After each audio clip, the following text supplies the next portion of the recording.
Ito'y kwento ng tindahan na parang kapitbahay mong laging may dalang murang solusyon. Mula tornilyo hanggang martilyo, mula kortina hanggang make-up ni Matutina, halos lahat meron. Nagmula pa sa Malaysia pero ngayon, parang nepo babies lang susulputan sa Pinas. Pero hindi ito ghost project. Lalong hindi overpriced. Legit to na mura at di ka mapapamura. Ang Mr.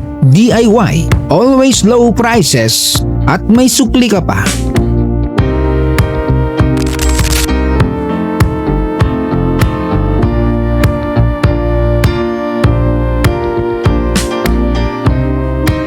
Tito John's TV. Nagsimula to sa Malaysia noong 2005, sa Kuala Lumpur pa mismo. Ang utak sa likod ng tindahang nagpaikot sa buong Pilipinas at buong ASEAN, si Tan Yuye. Parang kwento ng OFW mula ibang bansa, nakarating din dito sa Pinas para magbigay ligaya at mura sa masa.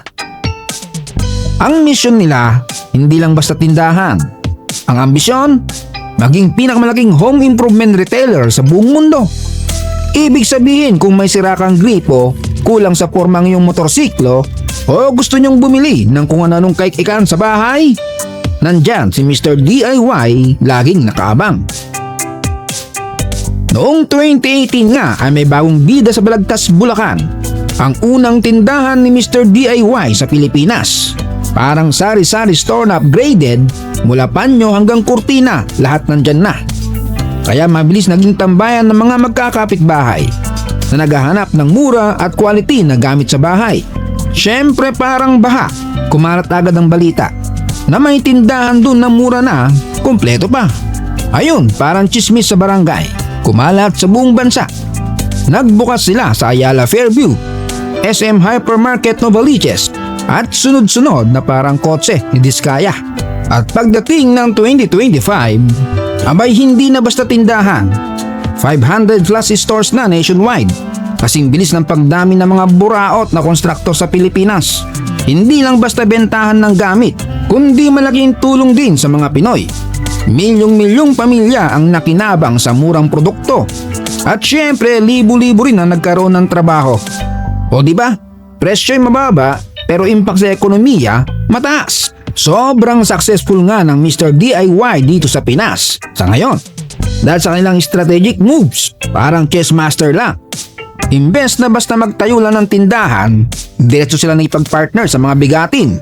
Gaya ng Ayala Malls, SM City, SM Center, SM Hypermarket, Walter Mart, Pure Gold, basta't kung saan maraming tao, dun sila pepwesto.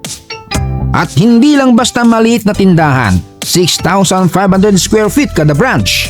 Ibig sabihin parang isang buong basketball court na puno ng kung anong anik-anik.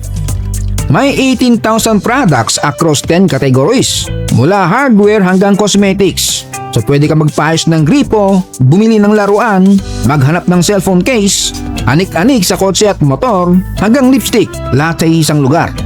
One-stop shop ng masa, sabi nga nila. Kung hindi mo makita sa Mr. DIY, baka hindi mo pa kailangan. At hindi lang yan, libo-libong trabaho rin ang naibigay nila. Kaya kung may kapitbahay kang biglang gumanda ang gamit sa bahay at may bagong uniform, malamang empleyado na yan ng Mr. DIY. Mula sa simpleng umpisa sa Bulacan, naging household name na. Ang kwento ng Mr. DIY, isang kwento ng vision, dedikasyon at tamang presyo para sa pamilyang Pinoy. Mula tornilyo hanggang platito, lahat ng kwento may ending na always low prices. Huwag kalimutang i-like, i-share at i-DIY ang subscribe button. Dahil dito sa Tito John's TV, kwento'y laging mura sa tawa at quality sa kalokohan.